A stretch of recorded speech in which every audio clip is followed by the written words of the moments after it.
In April 2025, Trump launched a global-scale tariff war, triggering a violent shock in the stock markets. I believe that most of us who have investment in the stock market or hold a 401k account have gone through a very difficult period. Although on the surface, it may seem like everything is calm. I believe that deep down, we've all already felt it. This kind of uncertainty on a national level has very tangibly affected every one of our lives. The last time we saw a tariff war of this magnitude was back in 1930 with the infamous Smoot-Hawley Tariff Act. At the time, the United States drastically raised the tariff on more than 20,000 imported goods, which immediately triggered retaliatory tariffs from other countries and caused global trade to contract sharply. This tariff war didn't just damage the global economy, it ultimately led to the Great Depression in the United States and around the world. In the years that followed, the rise of economic nationalism and extremism also indirectly fueled the outbreak of World War II. This showed us one thing clearly. Tariff wars never bring just short-term economic adjustments. They bring far-reaching and violent global upheaval. On a national level, Ray Dalio, founder of Bridgewater Associates, pointed out in a recent public, we are now experiencing a classic breakdown of the global monetary, political, and geopolitical order. This type of collapse only occurs once in a generation, but throughout history, it has played out many times under similarly unsustainable conditions. The breakdown of monetary systems, politics, and global order typically manifests as a Great Depression, civil war, or world war, and ultimately gives rise to a new order. To put it more bluntly, Ray Dalio is clearly telling us this. In the time to come, we are going to experience a Great Depression, civil war, or world war. This isn't fear-mongering. It's a deep pattern Ray Dalio has identified after studying the rise and fall of major world empires over the past 500 years. He traced the four arcs of nations like Netherlands, Britain, and the United States, and now the rising China, from their early ascent to their peak to their eventual decline, and found that these great powers often follow a striking similar cycle. A nation often rises swiftly on the back of education, innovation, and institutional advantage, propelling its economic and military strengths and establishing a new global order. But over time, that order begins to weaken as internal debt soars, wealth distribution grows more unequal, society fragments, and political systems start to rot from within. Eventually, when currency devaluation accelerates and both internal and external conflicts intensify, the nation begins to decline. The old order collapses, and a new global arrangement is born. He points out that when these kind of historical turning points occur, they are almost always accompanied by extreme economic shocks, sweeping social upheaval, and often war and regime change. And right now, the world we live in stands precisely at the tail end of what Dalio described as the big cycle, inching ever closer to the moment of reshuffling. So the truth is, every single one of us on this planet is witnessing a pivotal moment in history. We are no longer bystanders. We are inside it. The chaotic age has already arrived. We are seeing it with our own eyes, the increasingly destructive force of nature over the past few years. Droughts, floods, pandemics, wildfires, earthquakes, one after another. At the same time, a technological revolution, especially the rise of AI, is radically reshaping every aspect of our lives like never before. From currency debt and economic systems to political orders and international dynamics, everything is being reconstructed at an accelerating pace. We are being pushed into an era that is more chaotic, more fragmented, and far more uncertain than anything we've ever seen before. And just to speak from the past few days, the stock market has been violently shaking. A friend of mine lost $800,000 in 2 days. My own family too is facing the emotional toll that financial volatility brings, which is the anxiety, the fear, the sense of instability. So what exactly is everyone anxious about? We're anxious about losing what we already have, and we're afraid of not being able to earn more in the future. So you see, having money doesn't necessarily mean happiness. Once you have money, you are immediately faced with a new kind of anxiety. how to preserve it, how to grow it, and the ever-present deeper fear of losing it. This reminds me of a meeting I had with one of our company's investors.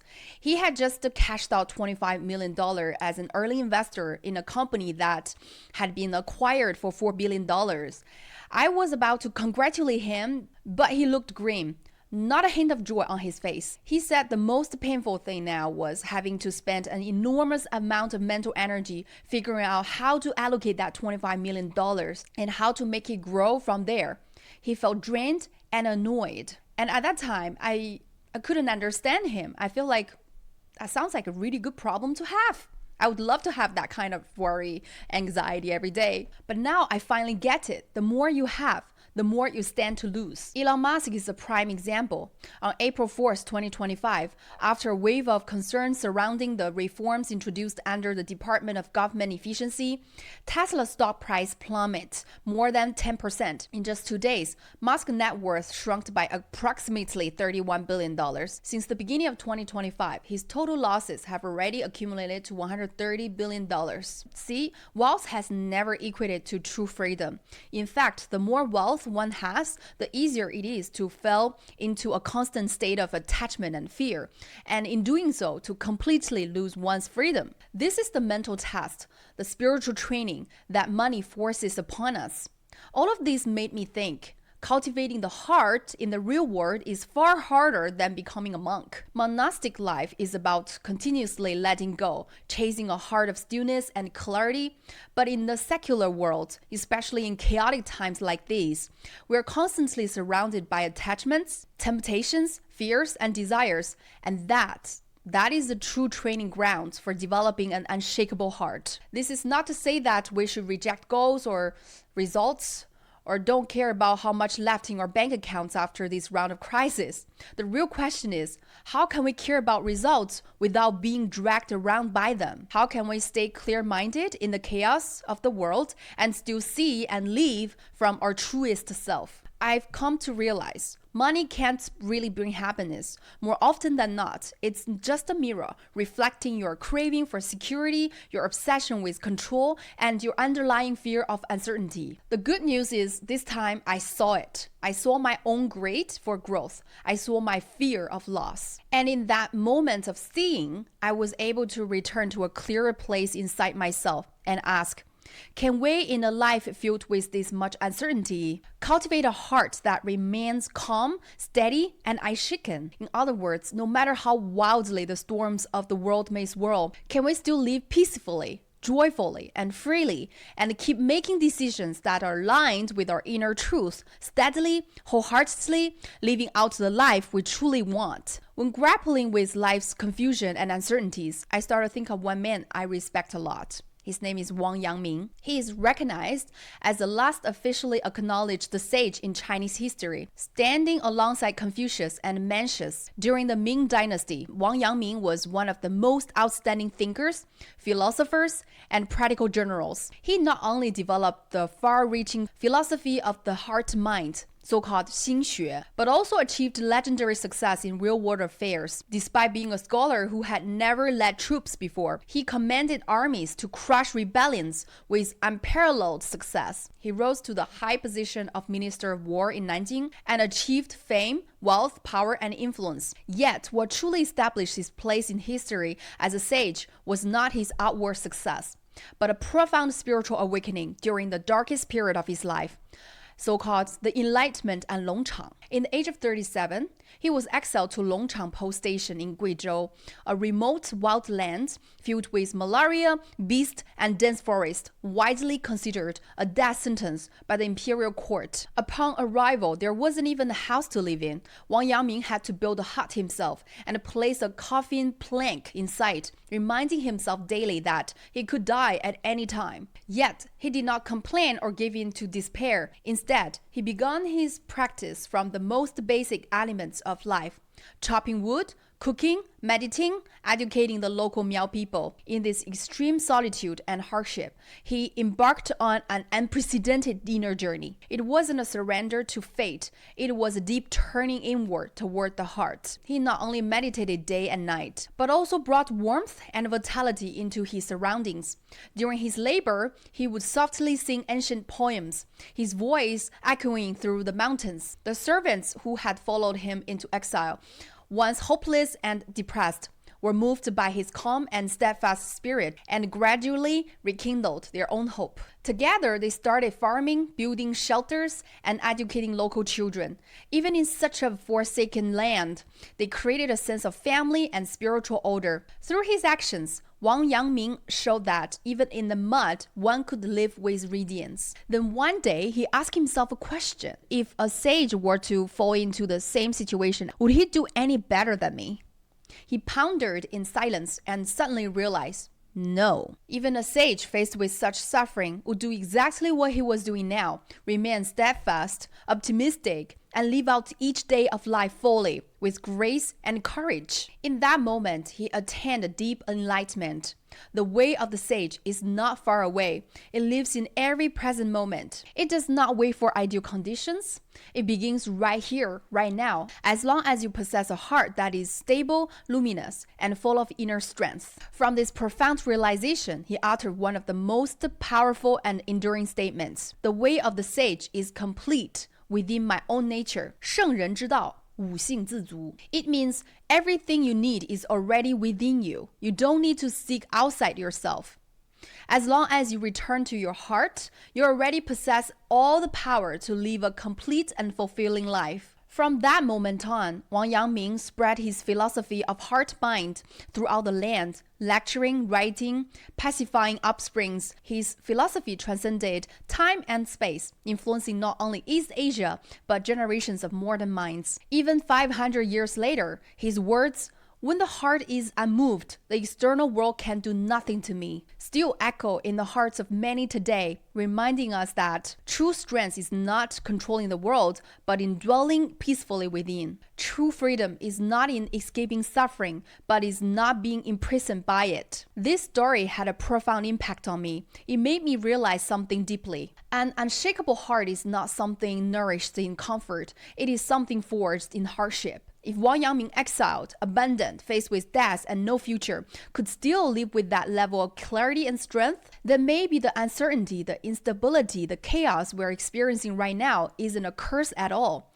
It's our opportunity for soul-level evolution. This story led me to distill 4 methods that not only help us cultivate an unshakable heart in times of chaos, but also empower us to live with more steadiness, more clarity, and more radiance in our day-to-day lives. Method number 1, sit in stillness every single day. No matter how chaotic the outside world may be, give yourself at least 10 minutes each day to return inward, to reconnect with yourself in silence. Ideally, this happens early in the morning or after exercise, but the timing isn't what matters most. What matters is that you consistently reserve the window of stillness just for yourself. What does it mean to return to yourself? It means returning to that deeper source within, that inner wellspring of wisdom and clarity. Because within that source already lives everything you need to meet today's challenges, to navigate uncertainty, to make grounded, wise choices in the face of complexity. Through this daily act of stillness, we're not just calming down, we're cultivating an unshakable heart. And more than that, we're reconnecting with the self-sufficient, ever-present wisdom that lives within us. That's what allows us, even in a chaotic and disordered world, to choose in alignment with our truth, without panic, without confusion. Let yourself slow down, because when the mind becomes still, wisdom arises. That's the reason of this practice. And that is why the first method can be summed up in 4 words. Stillness brings clarity. Method number 2, live as if you are dying soon. The deepest fear we humans carry is the fear of loss. Loss of life, loss of wealth, loss of what we hold dear. But the real suffering doesn't actually come from loss itself. It comes from the fear of losing. Why not practice letting go right here in the middle of chaos? Because to let go in the eye of the storm is far more raw, far more confronting, and infinitely more powerful. Just like Wang Yangming, who kept a coffin plank in his home to remind himself every day to be ready to die at any moment. When a person realizes they have nothing left to lose, what is there left to fear? This is the moment when we must keep reminding ourselves of Buddhist wisdom. All things are empty. Wealth, fame, success, prestige, all of it is merely projection, a mirage created by the human mind. And if the mind is empty, then so are all these things. They were never permanent. They were never meant to be. Now I finally understand why emptiness lies at the heart of Buddhist teaching. Because the Buddha had already seen clearly that every human being at some point must face the same test, the fear of loss. Just like my 6-year-old child, after returning home from our trip to Salmon Lake, he was heartbroken, crying, because he couldn't bear the loss of those beautiful days. He wanted so badly to go back and relive the holiday all over again. But honestly, are we adults really any different? Every day we live in fear of losing the things that we treasure most, such as our money, our reputation, our youth. That's why we need to ask ourselves regularly and seriously, if you only have 6 months left to live, or even shorter, how would you live? Let this question become a daily anchor. Let it reset your inner compass. Let it bring you back to your original intention and bring you into the present moment. Because once you begin living that way, every decision you make will come not from fear or pressure, but from clarity and self-alignment. Your actions won't come from anxiety, they will come from peace. And only from that place can we live with grace, in rhythm with ourselves, and truly walk our own path freely, lightly, and joyfully. Method number 3, live each day well, live in the now. If you're already committed to the concept of living as if dying, then it becomes even more important to cherish the present, to live each day fully and completely. What exactly counts as a full and complete day? Everyone's answer will look a little different. For me, a day that feels full and whole means this. It means eating well, doing exercise, staying connected with nature. It means writing and immersing myself in a state of flow. It means creating so that my thoughts can be heard and seen by more people, becoming a voice that might help someone else who, like me, has once felt lost or confused in life. And maybe in the process, leaving behind something meaningful, a gift of wisdom for future generations. It is a way of living that requires courage to take actions. I'll keep launching the next companies, even if I don't yet know whether it will succeed or fail. Because honestly, there's no such thing as a life path that is guaranteed to succeed or doomed to fail. There's no such thing as failing forever or succeeding once and for all. Everything is in flux, always changing. So why should we obsess over results? As long as throughout this process, I can stick to 4 words, benefits myself while benefiting others, then that's already enough. In other words, asking my questions daily. Is the thing I'm doing today putting me into the flow state? Does it make me feel curious, engaged, alive? And at the same time, does it allow others, by doing it with me, to feel happy, to grow, to become more of who they are? Method number 4, trust that everything happens for my highest good. Whether it's a test of wealth accumulation or a test of entrepreneurship, each challenge is, in fact, training us, shaping us into more mature, more elevated souls. Every time we choose to face difficulty head on, every time we go through something grueling and come out of it on the other side, our inner strength grows deeper, more solid. These experiences are like tools, spiritual weapons that refine the core of who we are and forge that unshakable strength at the heart of our being. When we start viewing life through this lens, our entire attitude shifts. We become more positive, more open. Sometimes we even enter a strange, beautiful state, one where we should be anxious or afraid, and yet we feel a kind of quiet excitement. It's as if our soul knows it's undergoing a high-level upgrade. Because I know mindfulness and a positive mind together creates a powerful reality. This also reminds us, again and again, we must come back to our true source, to pull our attention away from the noise of the outside world and refocus on what really needs care and cultivation, our own heart. In this age of uncertainty and turbulence, it becomes even more crucial to draw the heart back inward and focus on the one direction that never changes, our inner world. In truth, all 4 of these methods ultimately point back to one single principle: inner observation. To observe inwardly is to awaken, and to awake is to become aware. Once we're caught deep in this game called life, it's easy to forget that we are even playing a game. That's when we get swept away by fear, anxiety, jealousy, tension, pain, and grief. That's exactly why we must practice sitting still and coming home to ourselves, so we can reconnect with that already complete, unshakable heart and tap back into the infinite wisdom of our inner source. This is what we mean by stillness gave rise to clarity. We live as if dying to remind ourselves everything is empty. This is just a game. All things are born out of mind. All things are born out of consciousness. And when the consciousness shifts, so does the world. If we can return to the heart, then we can begin again. We can create a new world. These beliefs becomes like a blockchain embedded in your life. Every hardship, every success over difficulty is recorded. Every leap your soul makes, every breakthrough, none of it is wasted. You can be sure of one thing. You are always growing, you are always rising. And there's only one direction left to go. Up. So, inspired by the wisdom sages, I want to offer a clear and simple answer to the question: how do we cultivate an unshakable heart in the chaos of the world and live a life of wholeness? The answer is this: inner observation. No matter how busy or how messy life becomes, we must never forget what truly matters. It is not the chaos of the world that determines the state of our heart. It is the state of our heart that determines how we see and how we respond to the world. It's not that the heart follows the environment. It's that the environment arises from the heart. When we are truly anchored in our own heart, that deep sense of steadiness and safety rises from within, no longer dependent on any external circumstance. And only with that kind of inner stability can we walk through a chaotic world without being disturbed, make clear choices that align with our deepest truth, and move forward calmly, deliberately, step by step, on the path that is truly our own. The world is ever changing, but the heart can remain still. It's not about running away from change, but about finding that unwavering anchor within the change, and from there, drawing forth the energy, wisdom, and calm to meet everything that life brings.